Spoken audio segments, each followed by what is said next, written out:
Hello and welcome to the On-Premise IT Roundtable, a podcast brought to you by Gestalt IT. We are the only podcast that dares to be both on topic and on location. Each time we come to you, we bring you the opinions and thoughts of IT luminaries across a variety of different premises. Today's premise is that traditional offices will go away in the next 5 to 10 years. I'd like to take a moment to introduce our panelists before we get started. Al. Hello, my name is Al Rashid. You can find me on Twitter at Al_Rashid. Jed Casey on Twitter at wax_tracks. Pete Welcher at PJ Welcher, WELCHER. All right, gentlemen, thank you for joining us today. So let's get back to this premise. It's exciting. This is actually something that Pete brought up. Telecommuting is a thing now. It used to be the hot topic back in the 90s, and now remote workers are pretty much everywhere. But yet we still have this idea behind offices. You know, the open plan office is a huge disaster, and why do we even need to pay to keep the lights on if everybody wants to work from home? So the premise is that traditional offices are going to be dead in 5 to 10 years because technology will allow us to pretty much work from anywhere. Since it's my idea, I completely agree with it.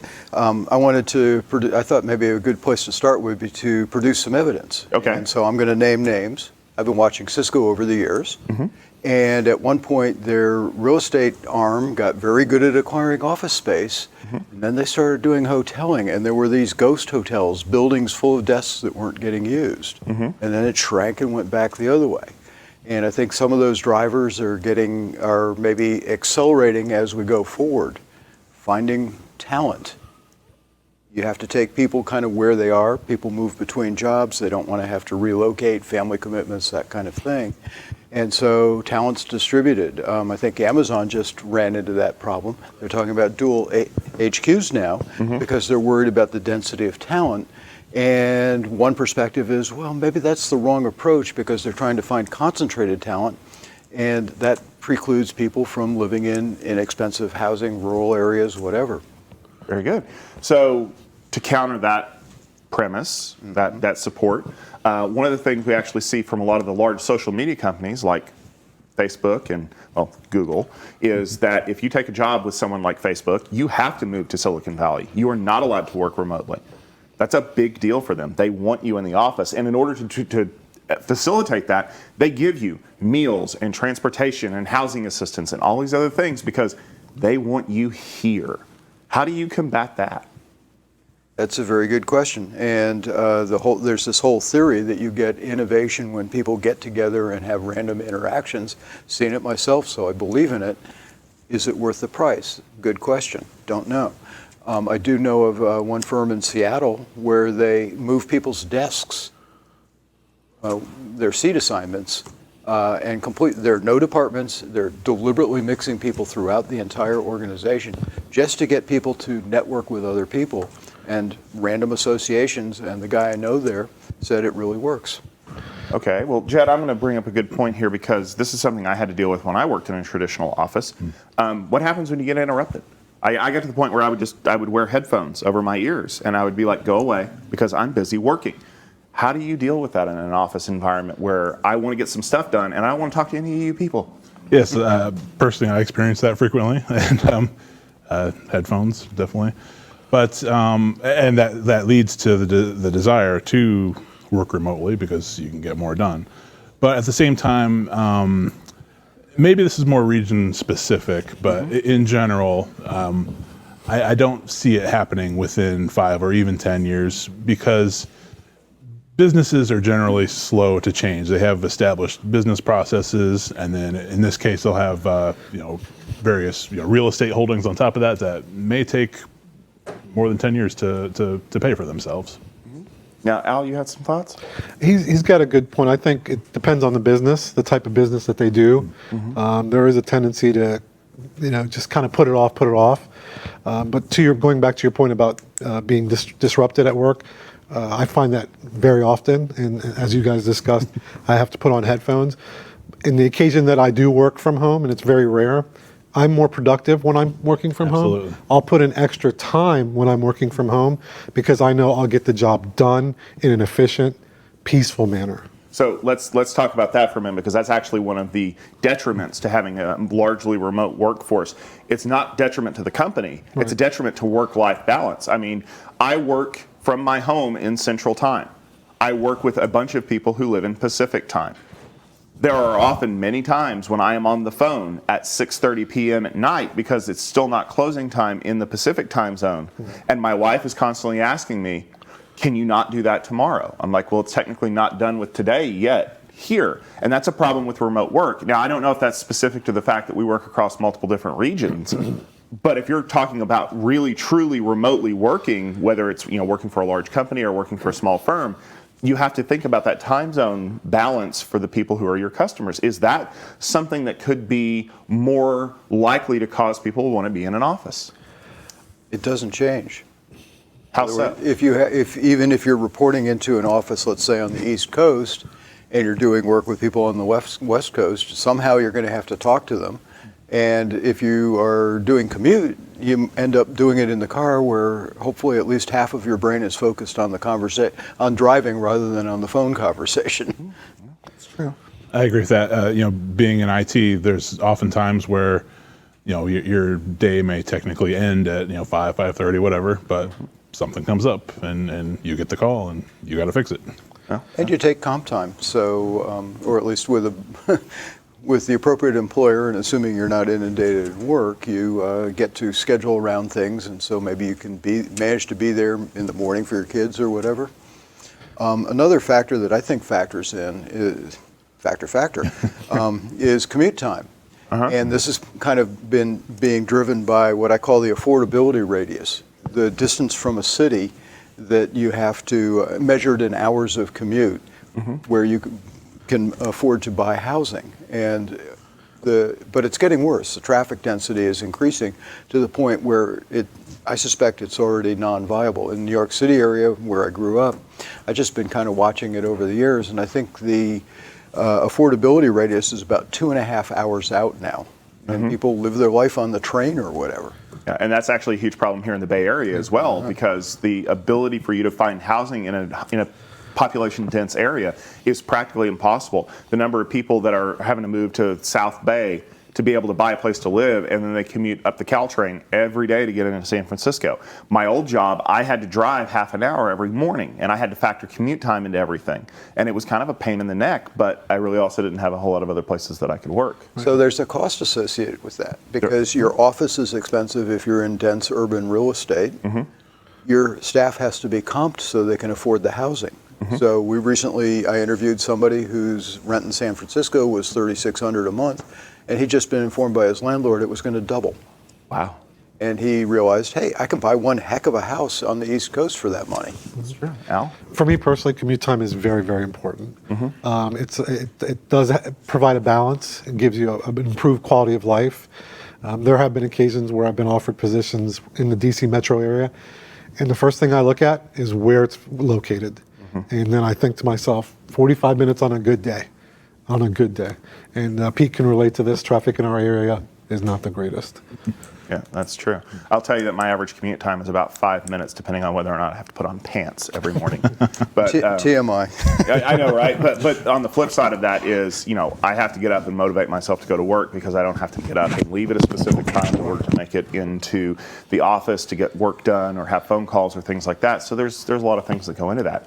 I want to go back and touch on one thing that we kind of discussed about, the companies that are using big office perks to get people to come in. One of the other perks of having an office is a conference room. I mean, we're here in a conference room. We're the only people in this conference room, and we can have a meeting without having to scream over the top of a television or kids or pets or anything else. That's a problem for remote workers. And as we've seen, with some videos that have been posted on the internet, what do you do when you're interviewing someone on the BBC and your kid comes in and wants a snack or something like that? That's not something you really have to worry about in an office. Are the facilities in an office a draw to get people to want to come in to do work kind of away from home? Well, what I see right now in the large offices I've been in that are doing hoteling or assigned desks is they're typically office plan, and people can't get into a private room for taking a call. Conference rooms are overbooked and undersized. I think there is an advantage to meeting, definitely advantage to meeting people in large rooms and having face-to-face meetings, but maybe they could be more deliberate acts. That's true. I mean, I for one, the amount of conference room time that gets booked in large organizations could probably be cut in half just if we get rid of the number of meetings that need to happen. But I also think that if you've got a big, nice conference room, why not use it? I also have to say virtual reality. If you have virtual reality where you perceive that you're in a large room and it actually works. Do I have to put on the really funny headset in order to make that happen? Did you say Google Glasses? Yeah, But larger? exactly. Google goggles. Yeah. I was just going to add, and you mentioned meeting upon meeting upon meeting. Sometimes that can have a negative effect. In-person meetings. For me personally, I would prefer a remote meeting. Using a technology like Zoom or WebEx and so on and so forth. So video is a huge thing that we haven't really talked about. I mean, that was Cisco's stalking horse for years. Was WebEx is going to change the way that we do meetings? I could argue that yes, it has. But I also know that whenever I start a WebEx meeting, first thing I do is mute my camera. Because quite honestly, I don't want to be on camera. The way that I act when I'm on camera is way different than I am if I'm just on an audio conference. So is video really the solution to this face-to-face meeting thing that would help us get rid of offices, or is video just kind of a thing that's there? I was going to answer that it makes it too easy to have meetings, and then you have meaningless meetings, but they happened even before. I think my personal preference is for people to do their homework before a meeting, get the deliverable out to people and give them adequate time to review it, and you have a short, focused meeting of, say, 15 minutes, not an hour, not a half hour. I would argue that the remote worker actually causes meetings to be shorter, because if you have to give them an agenda before you start, you've already had to do your homework. You've seen agendas? Yes, I have, mostly because I have to create them for my meetings. But then there's also the stand-up meeting where nobody has any chairs, and when your feet get tired, it's time to get in the meeting. So we touched on this in the beginning, but one of the major aspects of remote work, then, to me, boils down to what's the overall business process. And I think a lot of companies, even though we would all love to work remotely all the time, I think a lot of companies don't have any sort of established business process for that. That's true, and for a lot of companies that have no concept of the idea of what happens when a person doesn't work in that chair, they have to think about those processes. They have to think about how things are handled and how communications works, and what do I do if I need to get hold of this person and they're out? I mean, but on the flip side, you also have companies that are starting to do things like unlimited PTO. And so basically, I can work from home as much as I want. Now, the idea behind that, of course, is to get rid of things like comp time or being able to pay you out for your PTO that's accrued that you've never used. Yeah, there are arguments on both sides of that one. But is that a sticky wicket as well? Is it worth losing accrued benefits like that in favor of being able to work remotely? Or are those two completely separate discussions? Well, there is a cultural change lurking there because a lot of shops still have what I call the time card mentality. If I want to see your butt at your desk for 8 hours, so I can, and that's somehow equated with productivity. Of course. Even though we both know that most of the time people's butts are in seats for 8 hours, they're not really productive for all 8 of those hours. But at least I can come by and make sure you were productive. What you just described, a fellow colleague used to call it the Kodak moment. I just saw you in the office. You've been here. Yeah. And in my old job where I had to travel a lot, there were many mornings I would go to the office to wave at my boss, and then I would go where I needed to go. Did it add time to my commute? Yes, but at least he got to see me. Right. And the funny thing is that for a company that I used to work for that did a lot of resale work where I was gone on the road almost every day, they still wanted to see me in the office when I didn't have an appointment. And I argued with them for a long time. I'm like, it would actually increase my productivity if I didn't have to drive to the office every day to warm the chair at my desk. And they still wanted to see me. And what I've noticed at some consulting visits that shall remain nameless is that the people that were on the time clock sometimes became very good at becoming invisible and unaccountable. So they'd show up, be visible, and then I have to go out to a work site. But maybe it took them 2 hours to get a 15-minute trip in because they made a detour by Starbucks and 3 other things. And not only that, but one of the places that I used to work, the owner would call the office phone at 5 minutes to 5 every day to see who answered. Yeah. Oh boy. And if it wasn't the person who was supposed to answer, he wanted to see calendars, he wanted to see PTO requests, he wanted to make sure that the person who was supposed to be there was gone for a good reason. And I mean, that kind of micromanagement is obviously one of the benefits of not working from an office is you don't have somebody literally standing over you doing Kodak moments. Yeah.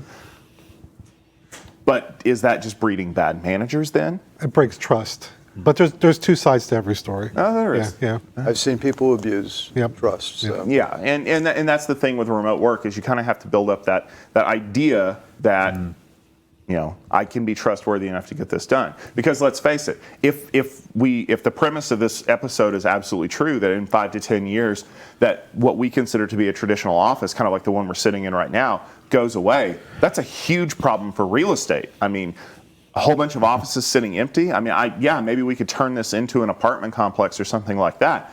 But that kind of generational shift is not something that you can get back easily. If all of your offices are closing, kind of like the issues that you have when large companies like IBM or Dell start shutting down some of their outbuildings, or here in Silicon Valley, Cisco has sold a lot of their old original buildings to the stadium. Yeah. You can't buy those back. So that's a problem if all of a sudden you have an influx of workers that need office space. You can't just build a building overnight. You can't grow a building. And so, are maybe the reason why people are hesitant to do this because they're afraid that they're going to get caught with their pants down, figuratively? Yeah, so there may retain some sort of core because you're going to want meeting rooms of various sizes to have physical meetings, maybe more flexible space rather than permanently cast, don't know. Probably end up being some sort of balance and some companies doing different things because of cultural differences, workforce differences. So I don't see it imploding the office real estate market, although I don't know how sensitive it is to margin. If you free up 20% of the space, does that drive the pricing through the floor? Or does it drive the pricing through the roof because, well, now I can rent that out to somebody else to do something else, and so it becomes a premium if you need good office space. Yeah, and it may just be that as things evolve, there'll be more creative solutions. So one of the things I've been reading about the hollowing out of malls is that some of the mall firms have realized that, if we can get permission to put in, say, a high-rise apartment building and put in some restaurants and service-type shops, now we've got a captive audience, we've got parking, Right. and so we can repurpose the real estate by sort of building in demand. Right. And if you can make it a transit center, that's another thing that causes people to be there. That kind of thing. Yeah, and malls are a perfectly good example of what happens when good real estate starts going by the wayside. There's a mall where I live that has changed hands about 6 times, and they can't keep people in there because it used to be a destination, and because of the shifting patterns of the way that people buy things, you can't put anything in there anymore. All right, so what do we think about this premise, gentlemen? Our office is going to go away in 5 to 10 years, Pete? They'll shrink a bit, a good bit. Shrink a bit? Jed? I think maybe eventually, but I don't believe within 5 to 10 years. Okay, that's fair. I think it'll take some time. To Pete's point, I think eventually it will happen, but also I think it depends on the type of business. Yeah, type of business is important. Now, obviously, for those of us who work in IT, we spend a lot of our time working on trouble tickets and working with customers and things like that. But if you work in a place like a hospital or a fire department, those places aren't going to go away anytime soon. So if you're watching this episode and you're a service worker or something like that, we really empathize with you because your office probably isn't going to go away. But the important thing is that we're still going to need you whenever we're sitting at home trying to get that last email sent before we close the thing down and go hang out with the kids. And, maybe it'll make the world a better place if a few more of us work from home. Who knows? Thank you for joining us today on the On-Premise IT Roundtable. You can always check out the latest episode of this podcast if you head over to our website, gestaltit.com/podcast. We have a lot of great episodes there, so if you want to take a listen. You can also catch us in your favorite podcast application of choice or on iTunes. And if you're over at iTunes, please give us a rating and a like because we really appreciate that, and that helps people find the podcast and enjoy great episodes like this. So for the 3 guests around the table, for myself, Tom Hollingsworth, and the rest of the staff here at Gestalt IT, I wish you a fond adieu, and thanks for listening.